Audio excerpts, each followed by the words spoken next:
నమస్తే. మన తొలి వెలుగు స్టూడియోలో నా ముందున్నారు రాములు నాయక్ గారు. చాలా రోజుల తర్వాత ఐ థింక్ నేను అనుకోవడం చాలా నెలలైపోయి ఉంటుంది రాములు నాయక్ గారిని ఇంటర్వ్యూ చేసి. సో వాళ్ళ శేఖర్ అన్న ఓడిపోయిన తర్వాత ఫస్ట్ టైం ఇంటర్వ్యూ చేస్తున్నాను నేను. మాట్లాడదాం. సో ఆయన మానసిక స్థితి ఎట్లా ఉంది, అలా అన్న ఓడిపోయింది కాబట్టి స్ట్రాంగ్గా ఉన్నారా, ఎట్లా ఉన్నారు, సో కాంగ్రెస్ పార్టీ ఎట్లా పనిచేస్తుంది, ఇవన్నీ మనం డిస్కస్ చేద్దాం. నమస్తే రాములు నాయక్ గారు. నమస్తే. సో ఎట్లా మీ శేఖర్ అన్నని మొత్తాన్ని కూడగొట్టి ప్రశాంతంగా ఉన్నావా, లేకపోతే బాధపడుతున్నారా? బాధపడుడు ఏముంటుంది, అంతేనా? 100% ఓడగొట్టాలనుకున్నాం, ఓడిపోయిండు. ఓడిపోయిన తర్వాత నేను భగవంతుని కోరుతున్నా, ఆయన ఆరోగ్యం బాగుండాలి, మానసికంగా రోజు రోజు బాధపడాలి, తర్వాత టెన్షన్లో ఉండాలి. అదేందే మరి మళ్ళీ 10 సంవత్సరాలు మంచి పవర్లో ఉన్నాడు కదా. ఓకే. ఎవరిని గెలవక, ఉద్యమకారులను దగ్గర రానియక, కొత్త వాళ్ళని అందరిని తీసుకొని రకరకాలుగా ఇది చేసిండు కదా. అందు గురించి నేను భగవంతునికి, మా శేఖర్ అన్న గారికి ఆరోగ్యం ఇవ్వాలి, రోజు టెన్షన్ ఇవ్వాలి. ఈ ఎవరైతే ఉద్యమకారులు ఉన్నారో ఆ రోజు జై తెలంగాణ అని జెండా పట్టుకొని రోడ్డు పాలు అయినారు, ఆ కుటుంబాలు తప్పకుండా వాళ్ళకు ఇది కావాలి, ఆశీర్వాదం కాదు. అంతకుముందు 2001లో ప్రారంభమైన తెలంగాణ 2014 వరకు ఆయనను ముఖ్యమంత్రి చేసిన దాంట్లో ఉద్యమకారుల ప్రధాన పాత్ర. అవును. 14 తర్వాత ఏదైతే గవర్నమెంట్ వచ్చిందో తర్వాత కుటుంబ సభ్యుల ప్రధాన పాత్ర జరిగింది. అందు గురించే అందరి కలకల తలిగిన తర్వాత భగవంతుడు ఉంటాడు పైన, కలకల తలిగింది. అందు గురించి ఆ రిజల్ట్ వచ్చింది. రోజు కుమిలి ఉంటాడు పైన, బాగా ఇది ఉంటాడు. నాతోటి 20 మంది ఎమ్మెల్యేలు టచ్ ఉన్నారు. వీళ్ళు పారిపోకుండా, ఆయన గురించి తెలుసు కదా, ఆయన గురించి బాగా తెలుసు మనకు, నీకు తెలుసు, నాకు తెలుసు, అందరికీ తెలుసు. పైన గంభీరంగా ఉంటాడు కానీ ఆయన ఎంత భయస్తుడో నాకు నీకు తెలుసు. అందు గురించే శేఖర్ అన్న ఇట్లనే ఉండాలి, 10 సంవత్సరాలు చూస్తూ ఉండాలి ప్రభుత్వానికి. అంతేనా? వచ్చే సంవత్సరం కూలిపోతుంది, లేకుంటే 20 మంది నాకు టచ్లో ఉన్నారు. ఈ అబద్ధాలు ఏందా సత్యహరిచంద్రుడా సంవత్సరం ఉండడానికి? లేకుంటే ఏమన్నా రాజ్యాంగం ఇది చేసిండా? లేకుంటే ఓటర్లు ఇచ్చిన 64 సీట్లు గవర్నమెంట్ ఇచ్చిన మ్యాండేట్ని సంవత్సరమే ఉంటుందంటే ఏం చేస్తాడు ఈయన? కూలగొడతాడా, లేకుంటే బీజేపీలతోటి కలిసి ఏమన్నా కుట్ర చేస్తాడా? అంటే 20-25 మంది తీసుకొస్తాను కాంగ్రెస్ అని చెప్పిండట, ఇప్పుడే వద్దా రాగు తర్వాత చూద్దామని అన్నాడట. 20-25 మంది ఈయనకు టచ్లో ఉంటే నేను ఆయన ఏం చెప్పిన దానికి కట్టుబడి ఉంటా. వాళ్ళ 20 మంది ఎమ్మెల్యేలు మాకు టచ్లో ఉన్నారు. అయిపోయింది పార్టీది. టీఆర్ఎస్ ఉన్నప్పుడు బాగుంది, తర్వాత బీఆర్ఎస్ పెట్టుకుర్రు, బీఆర్ఎస్లో మొత్తం అయిపోయింది. ఈ ఎన్నికల్లో ఓడిపోయారు, నెక్స్ట్ ఎన్నికల్లో వీళ్ళు వీఆర్ఎస్ తీసుకుంటారు. అందు గురించి ఇందులో ఉండడం కరెక్ట్ కాదని ఎమ్మెల్యేలు మా ముఖ్యమంత్రి గారికే కాదు, మా హైకమాండ్ అందరికీ మేము వస్తాం అనే టచ్లో ఉన్నారు. వీళ్ళు పోకుంటే ఏం చేస్తుండు, మీరు ఆగండి కొంచెం సేపు, 20 మంది నాకు టచ్లో ఉన్నారు, ఇప్పుడే కాదు కొంత ఆగండి అని ఏది కన్విన్స్ చేయడానికి ప్రయత్నం చేస్తాడు. కానీ 20 మందిని కాపాడుకోవడానికి ఏం చేస్తాడంటే, వాళ్ళు 20 మంది నాకు టచ్లో ఉన్నారు కదా, వాళ్ళు వస్తారనేది కొంత డైనమాలో పడిపోతా ఉంటారు. అరే వాళ్ళు 20 మంది 30, 50, 56 తర్వాత బీజేపీలో ఒక 4-5 ఇట్లా ఇవన్నీ ఇది చేసుకొని ఈ 7-8 ఇట్లా చూసుకొని మన గవర్నమెంట్ వస్తుంది కదా, మీ ఆగు, అక్కడ నేను మళ్ళీ చక్రం దింపుతా. మనకి ఏముంది, మనం పవర్లో ఉండాలి. ఏ ప్రభుత్వం పైన ఉంటే ఏంది, నేను ప్రధానమంత్రి అయ్యేటోంది కాదు, నేను మిమ్మల్ని కాపాడుకుంటా, ఆర్థికంగా బాగా ఇది చేస్తా. ఇప్పుడు పాత కేసీఆర్ని చూస్తారు నాలో అంటుండు కదా, పాత కేసీఆర్ని, ఉద్యమ కాలం నాటి కేసీఆర్ని మళ్ళీ చూస్తారని. అవును, ఉద్యమం నాటి కేసీఆర్నే చూడాలనుకుంటున్నాం మేము. ఉద్యమంలో ఆ రోజు ఏ విధంగా పనిచేసిర్రో, ఉద్యమంలో ఈయన చెప్పిన మాటలు ఏందో, ఉద్యమం అయిన తర్వాత అధికారంలో వచ్చిన తర్వాత ఏ కేసీఆర్ ఉద్యమ నాయకుడు ఎట్లా మారిండో, ఈ 10 సంవత్సరాల్లో చేసిన తప్పులను ఏం చేసుకోవాలి, సరిదిద్దుకోవాలి. అందు గురించే ఉద్యమ నాయకుడు కావాలి, ఎప్పుడు ప్రతిపక్షంలో ఉండాలి. ఈయన అధికారంలో రావద్దు, ఈయన ఎమ్మెల్యేలు ఎవ్వరు మిగలవద్దు, వీరి కుటుంబ సభ్యులే మాత్రం మిగలాలి. గోవింద భజ గోవింద, కేసీఆర్ గోవింద అనే విధంగా వీళ్ళని ఇది చేయాలనేది. అందు గురించే పాత కేసీఆర్ను చూస్తారు, అది పాత కేసీఆర్ ఏముండే పాత కేసీఆర్ పాత కేసీఆర్ లో పౌరుషం ఉండేనంట, పాత కేసీఆర్ లో పోరాటం ఉండే, పాత కేసీఆర్ లో ఇవన్నీ లేవా? రగన్న ఏముండే మీరు చూసి? రగన్న నువ్వు గిట్ట నేను గిట్ట దగ్గరికి ఏం చూసినాం. పౌరుషం ఉందా? కొట్లాట ఉందా? నిజాయితీ ఉందా? కొట్లాడేటోడా? మేము వెనకకెంచి ఉండి ఇట్లా కొంచెం మూమెంట్ డౌన్ అయితే అదాన్ని ఎట్లా లేపాలనే ఉద్దేశంతో మేము చేసి ప్లాన్ చేసి నన్ను ముంగట దూకేటోళ్ళం. అప్పటికి 10 సార్లు 20 సార్లు ఆలోచన చేసేటోడు ఈయన. ఇవాళ నేను పాత కేసీఆర్ అయితా, ఉగ్ర రూపం దాలుస్తా, ఒక్కొక్కరు చెండాడుతా. ఏం చెండాడుతాడు? ఏం అయిపోయింది, అంత ఏం లేదు. వాళ్ళని ఎట్లా కాపాడుకోవాలి ఆ 30 మందిని? ఇక ఆగేటట్లు లేరు. ఎందుకంటే ఎవరైతే తప్పు చేస్తారో భగవంతుడు అదాన్ని తప్పకుండా శిక్ష ఇస్తారు. ఆ రోజు నీకు ఇంత 63 మందిని పెట్టుకొని 12 మంది ఎమ్మెల్యేలను కొనుక్కోవాల్సిన అవసరం లేదు కదా. ఆ రోజు పైసలు ఇచ్చి కొనుక్కున్నారు మీరు.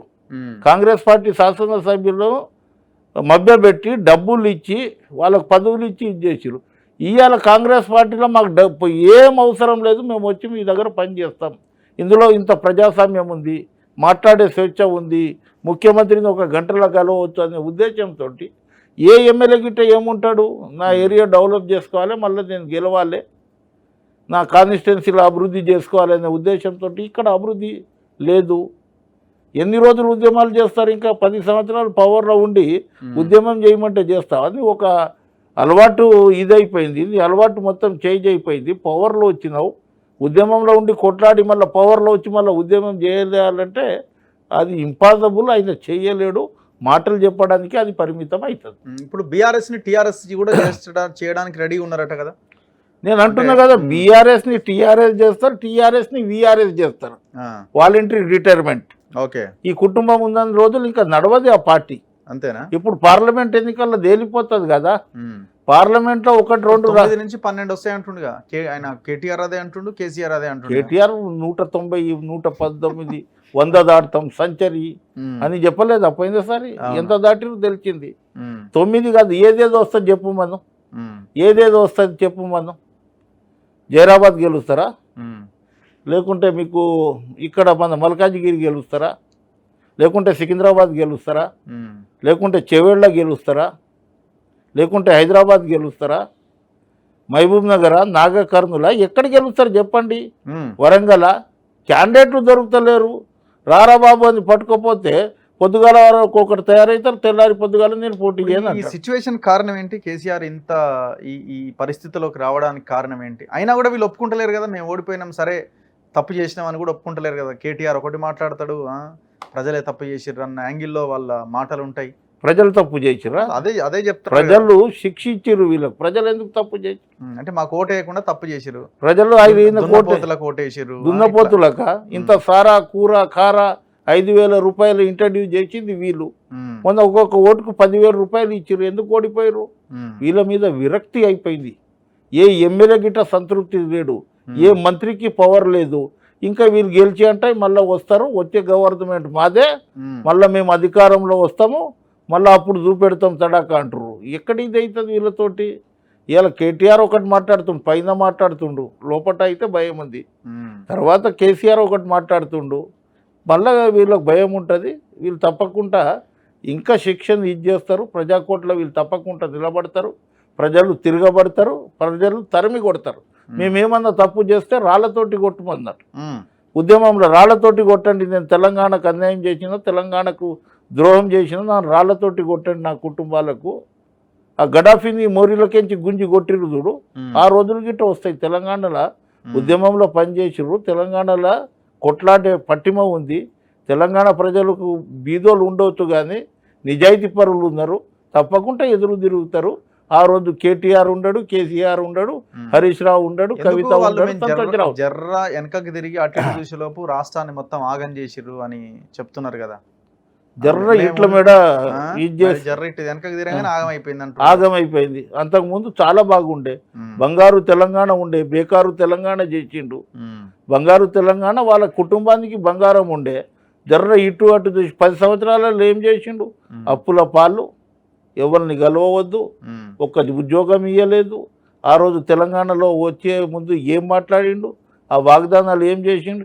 ఒకటి రైతు బంధు, ఒకటి పింఛను. రైతు బంధు, పింఛను, షాదీ ముబారక్. ఈ మూడు గురించి తెలంగాణ తెచ్చిందమ్మా. ఆ రోజు ఉద్యోగాల గురించి, నీళ్ళ గురించి, నిధుల గురించి, ఒక కాళేశ్వరం ప్రాజెక్ట్ కట్టిన, చాలా పెద్ద ప్రాజెక్ట్ కట్టిన సోయిట్ అటువంటి యూనియన్లో మొన్న ఒక ఆర్టికల్ చూసిన నేను. జానయ్య రాసిండు, ప్రొఫెసర్ జానయ్య, అల్దాస్ జానయ్య. ఆయన బాగా ఆర్టికల్ నేను చదువుతూ ఉంటా. అల్దాస్ జానయ్య సోయిట్ యూనియన్ అటువంటిది ఇటువంటి ప్రాజెక్టులో కొన్ని వేల కోట్లు పెట్టి తర్వాత రిటర్న్ తీసుకురు. ఇది మనం మొయ్యలేం రా బాబు, ఇది తెల్ల ఏనుగు, ఇటువంటిది ఆయన కట్టేసి బావి 32 పండ్లు ఉంటాయి, 2 పండ్లు ఊడిపోతే 30 పండ్లను ఊడగొట్టుకుంటామా? అరే నీకు రోజు ఒక పన్ను నీది అక్కడికించి వెళ్ళిపోతూ ఉంది. మీరు పంపులు నింపలేదు, మీరు పంపులకు మరామతులు చేయలేదు, ఆ వాటర్ని మీరు మొత్తం గోదావరిలో వదిలేసారు. గోదావరిలో వదలకపోతే మొత్తం కూలి అది మొత్తం ఎంతో మందికి ఇది అవుతుండే. ఇవాళ ఆయన చెప్తుండు, నేను 1,00,000 కోట్లకు ఇది ఇచ్చిన, వరి బండి ఇచ్చిన, అన్ని బండి ఇచ్చిన. ఇవాళ కరువు వచ్చింది. కరువు ఒకటే తెలంగాణలో వచ్చిందా? 13 రాష్ట్రాలలో కరువు ఉంది. ఇవాళ నేను జరగంగానే భగవంతుడు సహకరిస్తలేడు, వర్షాలు పడతలేవు. నేను ఉంటేనే సత్య హరిచంద్రుని, మళ్ళా ప్రగతి భవన్ని ఎట్లా చేస్తా, దాన్ని అశోక భవన్ చేస్తా. 10 సంవత్సరాలు తప్పు అయింది. నేను కట్టిన సెక్రటేరియట్ల సచివాలయంలో కూర్చుంటాడా అని కూడా అంటుండే కదా. నేను కట్టిన సచివాలయంలో కూర్చోకపోతే ఏడ కూర్చోవాలి? 2 నెంబర్ 14లో కూర్చోవాలన్నా? ఇది ఇంటి దగ్గర ఏడ కూర్చోవాలి? లేకుంటే ఫామ్ హౌస్లో కూర్చోవాలన్నా? సచివాలయం ఈయన కట్టిండొచ్చు, కానీ సచివాలయంలో ఎవరు అధికారంలో ఉంటే వాళ్ళు కూర్చుంటారు, అంతే కదా. మళ్ళీ నీవు రాసుకునేది ఉండే, ఇది నాకే చెందుతుంది, ఇది నాదే ఆస్తి, ఈ దాని మీద ఒకటి తీర్మానం పాస్ చేసి క్యాబినెట్లో ఇది చేసుకొని సప్పట్లు కొట్టే మంత్రులు ఉండే కదా. దీన్ని ఎవరు వ్యతిరేకించేటోళ్ళు కాదు కదా. ఆ విధంగా నువ్వు చేసుకుంటే బాగుండే కదా. మేము ఎందుకు పోతుంటే మందు ప్రజాస్వామ్యం ఉంది. ఇప్పుడు ఆయన పొలం బాట అంటున్నాడు, బస్సు యాత్ర అంటున్నాడు. ఈ కంటిన్యూ చేసే అవకాశం ఉందా? ఇప్పుడు ఎంపీ ఎలక్షన్ల తర్వాత పరిస్థితి ఎట్లుంటుందో మీకు ఏమన్నా అంచనా కనబడుతున్నదా? ఇది ఎన్నికల వరకే. ఎన్నికల్లో ఒక సీటు వస్తే డీలా పడిపోతాడు, వెళ్ళిపోతాడు. వద్దురా బాబు, ఈ దాంతో కాదు. అరే రాము, ఇది లేవదురా, నీ ఆదాని వల్ల పొరపాటు వల్ల నాకు ఇది అయిపోయింది, ఇది లేవద్దు పోదు, నేను బాగా సంపాదించి పెట్టిన మీకు, అది కాపాడుకుంటే మీరు చాలు, మీరు జైలుకు పోతారా ఎక్కువ కనుక చేస్తే, సైలెంట్ ఉండిపోదామని సలహాలు ఇస్తాడు తప్ప రాము ఏదో నేను ఇది చేస్తా అది చేస్తా, హరీష్ రావు వచ్చే గవర్నమెంట్ మాది అని ఏదైతే చెప్తారో వాళ్ళకిట తెలుసు అది. అందు గురించి వాళ్ళు ఏదో మాట్లాడుతూ ఉన్నారు. కవిత ఎట్లా జైలుకు పోతుంది, మొత్తం తెలంగాణ అగ్నిగుండం చేస్తామన్నారు. తెలంగాణ జైలుకు పోయింది కదా కవిత. 7 అగ్నిగుండాలు మారినాయి, జర చెప్పు. అంటే అన్యాయంగా అరెస్ట్ చేసిరు అంటుండగా. అన్యాయంగా అరెస్ట్ చేసిరా? అన్యాయంగా ఎందుకు అరెస్ట్ చేసిరు? ఏం తప్పు చేయలేదు. ఏం తప్పు చేయకపోతే ఎందుకు చేయలేదు? ఎందుకు ఇది చేసిరు? ఎందుకు చేసిరు? ఏం ఎవిడెన్స్ ఉన్నందుకే కదా. ఇలా లిక్కర్ స్కామ్లో ఇది చేసిరు. అది వాళ్ళకు సంబంధించిన అప్రూవల్ మారుతున్నారు కదా. అక్కడ అప్రూవల్గా మారి ఈమెకు అగనిస్ట్గా స్టేట్మెంట్ ఇస్తుర్రు. అవును, నాకు మీరు పట్టుకొని చూడండి, నాకు టచ్ చేస్తే అగ్నిగుండం కాదు, వర్షగుండం లేదు, ఏం గుండం లేదు. అందు గురించే కేసీఆర్ గారు మౌనంగా ఉండి నిందో ముందో ఇది తప్పు, ఇది ప్రజాస్వామ్యంలో ఇది అనేది చెప్పడం జరిగింది. ఎట్లా మరి మీరు కింద పడ్డప్పుడు మరి ఏమైనా పరికరించే ప్రయత్నం చేసిరా? పాపం ఆయన కాలు తొంటిరిగింది కదా. కాలు ఇరిగేటప్పుడు నేను ఉన్నాడు, నందినగర్లోనే ఉండొచ్చు. కాలు ఇరిగేటప్పుడు నేను అడిగిన ఎట్లా ఉన్నాడు, ఆరోగ్యంగా ఉన్నాడా, నేను పోతే మళ్ళీ ఇంకో విధంగా ఉంటుందేమో, మళ్ళీ ఎందుకు అనేది. ముఖ్యమంత్రి పోయిండు కదా, చూసి వచ్చిండు కదా, ఆడ పోతే వీళ్ళ మొక్కలు ఇంత దొడ్డుగా అయిపోతాయి. నేను పోగానే బీపీలు ఎక్కుతాయి వీళ్ళకి. ఎందుకంటే అక్కడ దగ్గరకించి చూసినాను కదా, వీళ్ళకి ఆయన ఎవరు లేనప్పుడు దగ్గరకించి చూసి బెడ్రూమ్ వరకు ఇడిచిపెట్టి వచ్చేటోంది కదా. ఇలా డబ్బులు వచ్చిన తర్వాత, అధికారం వచ్చిన తర్వాత వచ్చిన కదా వీళ్ళు. ఆ రోజు హరీష్ రావు వార్డు మెంబర్ గెలవలే. ఇలా మెట్టు ప్రకాష్, నేను, కపిలు, చాలామంది ఇట్లా రకరకాల, సుదర్శన్, రైమాన్ లేరు, చనిపోయారు. కానీ అటువంటి వాళ్ళు ఇన్ని మంత్రి చేసినాం కదా. ఆ రోజు మంత్రి చేసిన తర్వాతనే కదా హరీష్ రావుని అన్నాడు ఆయన మంత్రి, అన్నాడు. కొట్లాడినాం మేము, కొట్లాడి ఆయనకి అని చెప్పి ఇప్పించినాం. అది ఇవాళ మా పుణ్యం, హరీష్ రావు ఉద్యమకారుల పుణ్యము. వార్డు మెంబర్ గెలవని మంత్రి చేసినాం, అది అన్నీ చేసినాం మేము. తెలంగాణ ఉద్యమం మేమే తీసుకొచ్చినాం. నేను లేకపోతే తెలంగాణ ఉంటుండేనా? నా కుటుంబం లేకపోతే సోనియా గాంధీ ఇస్తుండేనా? ఇవాళ వీళ్ళని భయపడి కాదు. సరే, ఇప్పుడు ఇవన్నీ ఒకవైపు ఉంటే ఇప్పుడు కేసీఆర్ కి అవకాశాన్ని ఇస్తున్నారా మళ్ళీ మీరు, మీ ప్రభుత్వం? మా ప్రభుత్వం ఎందుకు మిస్టేక్స్ చేసి మళ్ళీ కేసీఆర్ పవర్ ఇచ్చేలాగా? మేము మిస్టేక్ చేస్తే కదా. మేము ఏదైతే 6 గ్యారెంటీలు అన్నామో అన్ని అన్ని ఒక్కొక్కటి ఇదవుతుంది. 100% మేము మిస్టేకే చేయము. ఈయనకు ట్రైడ్గా ఇది చేస్తాం కానీ మేము ఎందుకు ఇది చేస్తాం? ప్రజలు ఇచ్చిన తీర్పు ఈయన 10 సంవత్సరాలు చేసిండు కదా, మేము ఒక 10 సంవత్సరాలు ఉండి తర్వాత చూద్దాం. ఇప్పుడు అసలు మీరు మీ ముఖ్యమంత్రి ఉండడు ఇంట్లో, ఆయన బీజేపీలోకి పోతాడని అంటుండగా. ఈయన అన్నీ అంటాడండి. ఎంఐఎం చెప్పలే, ఎంఐఎంలో పోతాడు రేవంత్ రెడ్డి, ఇందులో ఉండడు. ఎందులో ఉంటాడు? ముఖ్యమంత్రి, గెలిచిన ముఖ్యమంత్రి పార్టీ మారి ఇంకో పార్టీలో పోతాడా? ఎందుకు పోతాడు? ఇవాళ ఏంది ఓటుకు నోటు కేసులా బీజేపీలు ఇది చేస్తారు, అందు గురించి అక్కడ పోతారు. ఇది అన్నీ చెప్పుకోవడానికి ఎన్నికలు అయిన తర్వాత ఇదే బీఆర్ఎస్ పార్టీ ఇది బీజేపీలో విలీనం అవుతుంది కావాలంటే. బీఆర్ఎస్ విలీనమయ్యి మేము మీరు ఇద్దరం కలిసి కొట్లాడదాము, ఇక్కడ కాంగ్రెస్ని ఓడగొడదాము, లేకుంటే కాంగ్రెస్ ప్రభుత్వాన్ని వడగొడదామని అది చేస్తారు తప్ప ఆ కుట్ర చేసే అవకాశాలు ఉంటాయి తప్ప ఈయన ఏమో రేవంత్ రెడ్డి గారు 1 ఇయరే ఉంటాడు, నేను జోస్యం చెప్తున్నా, లేకుంటే నేను 1 ఇయర్ తర్వాత ప్రభుత్వం పడిపోతుంది, లేకుంటే ఈయన బీజేపీలో పోతాడు, ఈయన ఒక 100, 20, 50 మంది ఎమ్మెల్యేలను ఈయన తయారు చేసుకుంటుండు సైన్యము అనేది చెప్పడానికే కానీ పార్టీ హైకమాండ్ ఉంది, క్రమశిక్షణ ఉంది. ఎవరిని ముఖ్యమంత్రి ఇవాళ జూనియర్ ఉండే మళ్ళీ ఆయన ముఖ్యమంత్రి చేసిరు కదా, పార్టీకి పనిచేసిండు, కష్టపడ్డాడు, తిరిగిండు, జనాలలో ఉన్నాడు, పార్టీని ఒక 5 తీసుకొచ్చిండు, ముఖ్యమంత్రి ఇచ్చారు కదా. అట్లా నేను ఒక ముఖ్యమంత్రి ఉండి ఇంకో పార్టీలో చేంజ్ అయితే ఇక్కడ ఉండరు, బీఆర్ఎస్ ఉండదు.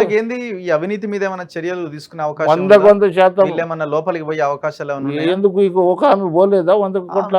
అది వాళ్ళ కోట కదా, కేంద్రం బీజేపీ కోట కదా. ఇప్పుడు ఫోన్ ట్యాపింగ్ ఉంది, ఈ కాళేశ్వరంలో అది ఉంది, ఏది కమిషన్ది, తర్వాత సెక్రటరియట్ కట్టింది, అందులో 40% అది కట్టి అది చేసినప్పుడు ఎంత ఎస్టిమేషన్ ఉండే, తర్వాత ఎంత పెరిగింది, తర్వాత ఏ విధంగా అయింది.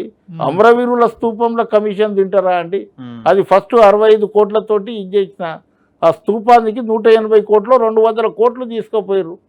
అమరవీరుల అది ఏదైతే మనము కొండ లక్ష్మణ్ బాపూజీది అది ప్లేస్ ఉండే అక్కడ గట్టి అది 6 నెలల్లో కంప్లీట్ చేయాలి. అది దాదాపు 5-6 సంవత్సరాల తర్వాత దగ్గర గవర్నమెంట్ ఇప్పుడు పోతుందో. అవన్నీ ఉన్నాయి, లోపలేసే అవకాశాలు 100% లోపలేస్తారు. ఎందుకు వేయరు? ఎమ్మెల్యే భగవంతులా ఎవరిని వేస్తారు? కేటీఆర్, కేసీఆర్ అందరినీ వేస్తారు. కేటీఆర్ పోతాడు, కేసీఆర్ పోతాడు, హరీష్ రావు పోతాడు, సంతోష్ రావు పోతాడు, అంతేనా? అందరు రావులు పోతారు.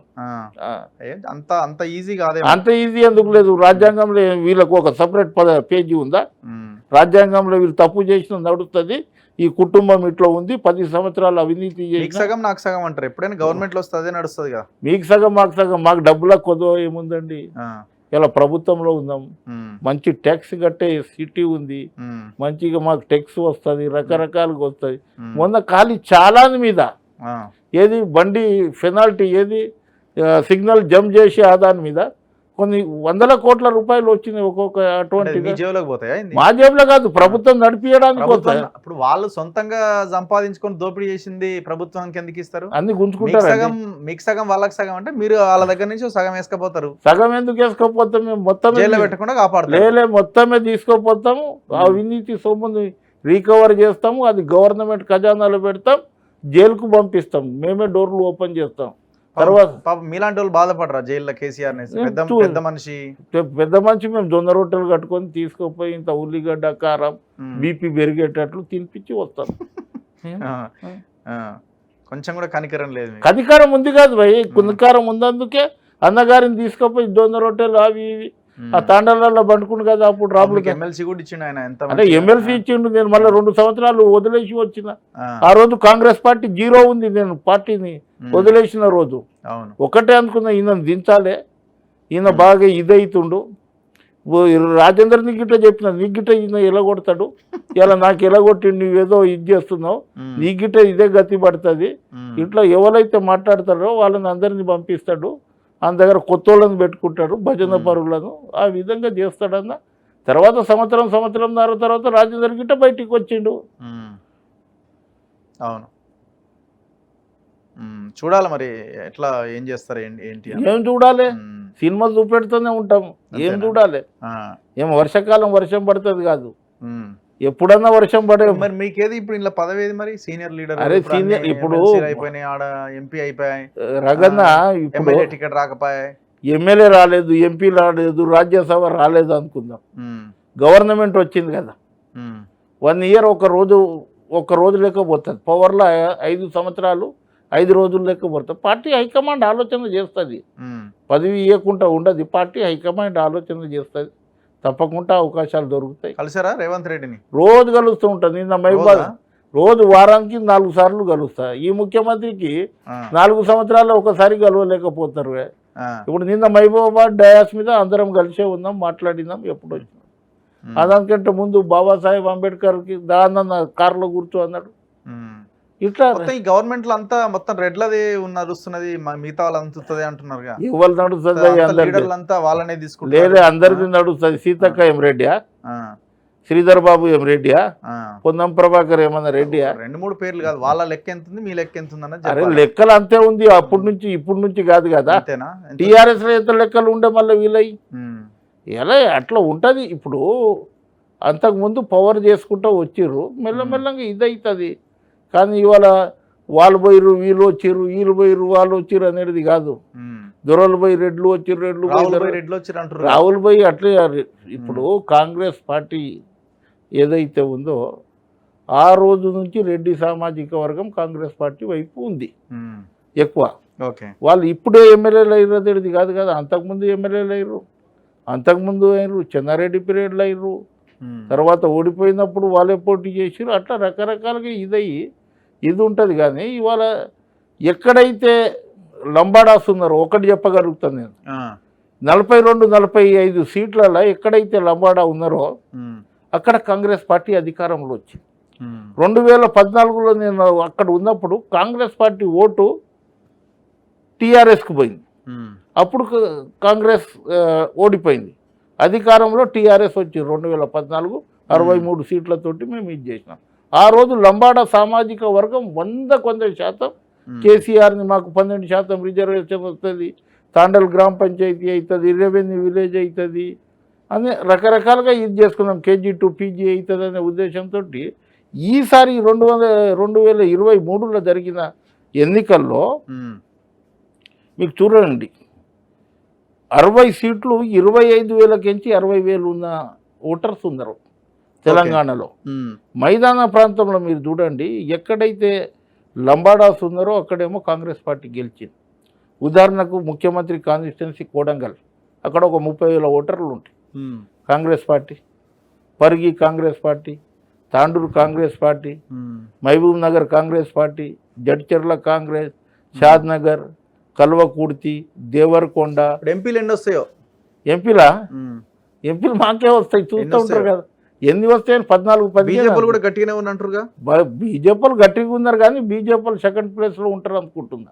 వాళ్ళకి 10 వస్తాయంటారుగా మినిమం. 10 ఎట్లా వస్తాయండి? మేమెందుకుందాం మళ్ళీ 10 వస్తే? మేమెందుకుందాం మళ్ళా?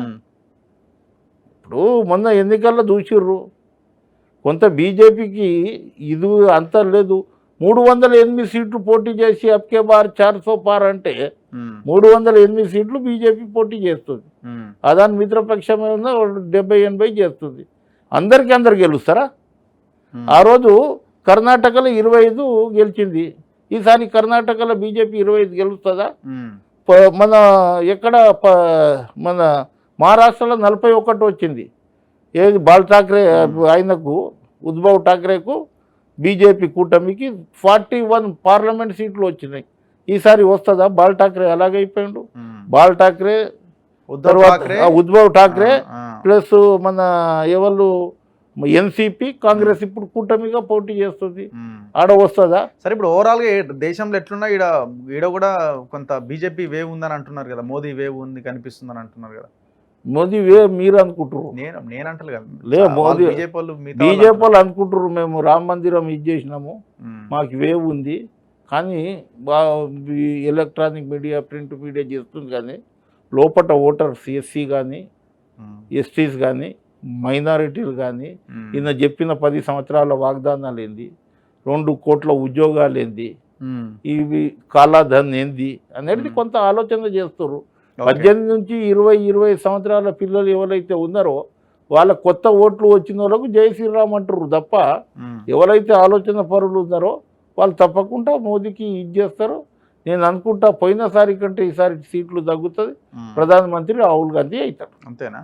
పక్క చూద్దాం. చూద్దాం. Thank you very much Ramulu Naik garu. Thank you. So మీకు కూడా ఎమ్మెల్సీయా ఏదో ఒకటి పదవి రావాలని కోరుకుంటున్నాం మేము కూడా. థ్యాంక్ యూ అన్న. ఏమొస్తుందో మరి చూడాలి. అందరు ఎత్తుకపోతారు కదా వాళ్ళు వీళ్ళంతా. ఎత్తుకపోతే పోతే ఎక్కడ పోతాయి? ఎవరైతే నిలకడ ఉంటాడో 100% ఎప్పుడు గెయిన్ అవుతాడు. అంతే. Thank you very much.